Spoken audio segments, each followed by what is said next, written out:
Not long ago, Mike, who had just been laid off, was feeling down as he rode the subway home. He had just found a seat when suddenly, a woman sitting across from him struck up a conversation. In a casual tone, she asked if Mike would be willing to do something for her. Mike asked what it was. The woman mysteriously said, "Something you're good at, and it'll affect everyone on this train." Mike wanted to know what kind of effect she meant, but the woman replied, "That's something you'll never need to know." Mike pressed her, saying, "If you don't explain, why would I help you?" The woman first gave a faint smile, then leaned in seductively and said she was willing to give him tens of thousands of dollars. It was already waiting inside a handbag in the restroom. Mike froze, trying to clarify what she meant, but the woman didn't give him the chance. She said there was someone on the train carrying a bag. His name was Prin, though that wasn't his real name. At the final stop, Mike would need to find this man, locate his bag, and he'd get $100,000. At first, Mike thought she was joking, but the woman was deadly serious. She even brought up the fact that Mike had once been a cop. Mike was stunned,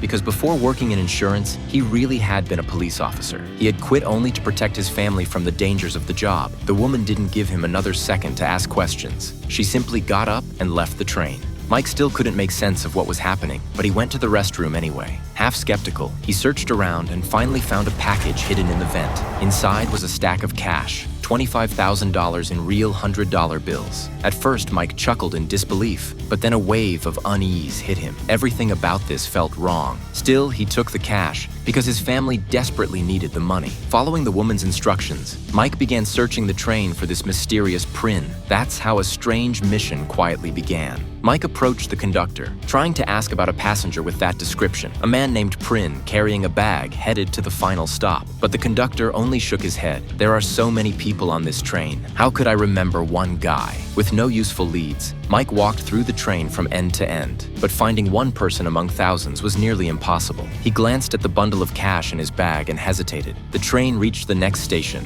and as some passengers got off, a young woman suddenly stepped aboard. She was sent by the mysterious woman and asked if Mike had decided to go through with it. Mike, still uncertain, said he was thinking about it. The girl seemed unsurprised. She shoved an envelope into Mike's hands. When Mike tried to ask her more, she just warned him, "You took the money. That means they'll assume you're doing the job. They'll be watching you." After the girl left, Mike tore open the envelope and a ring fell out. At first, he froze. Then his body trembled all over. It was his wife's wedding ring. Mike gasped as his mind went blank. His family had been kidnapped. But instead of panic, a different look crossed his face, because now this was his territory, and it was time for him to fight back.